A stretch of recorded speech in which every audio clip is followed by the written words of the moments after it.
are you? How is everything? So, why should you write a will for the days of your foolishness? Let me first of all explain what I'm trying to say. You know, when you hear about writing a will, it's like when the person is no more, so the person needs to write a will that those he has left behind can know what belongs to them, what has been given to them, allocated to them like an inheritance, and what belongs to another person. You understand? So a will normally is for those who are dead, who want to share their properties amongst their loved ones and do not want quarreling, dragging, fighting, animosity after their death. Or they also do not want anybody to be disenfranchised, anybody to lose out, that is supposed to, gain from the properties they have left behind. So if they don't want any of their children or their family members or their loved ones to lose out at the end, they have to write a will read by a lawyer so that things are done just as they would want it if they were alive. That's what we know about will. But what I'm talking about today is why you should write a will for the days of your foolishness. You see, this life is a very funny life. There are sometimes we do certain things that we are not conscious of.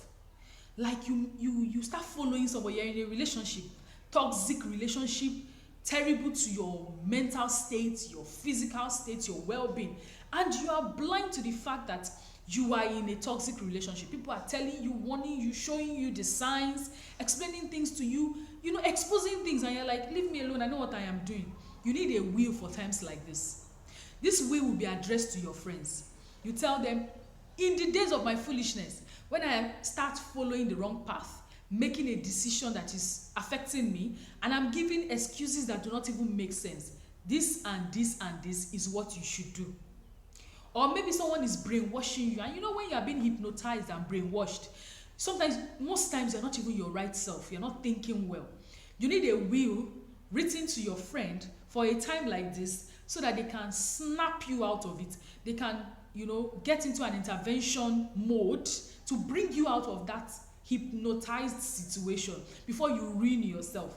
And usually the major thing we see during situations like this is that victim is always like oblivious, is the last person to know that they are going astray.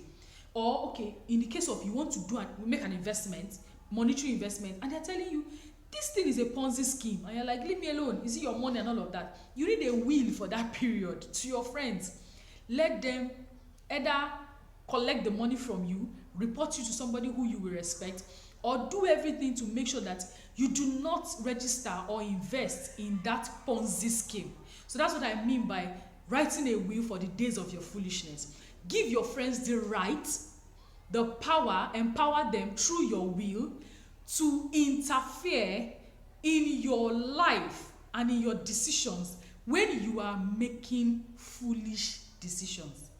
That will that I'm talking about gives them the autonomy to do anything possible for your own good, to save you from the fire, save you from making foolish decisions that later when your eyes are clear, you have already gone in too deep and you have invested too much. Thank you so much. I hope you write a will today to empower your friends to interfere and save you in the days of your foolishness.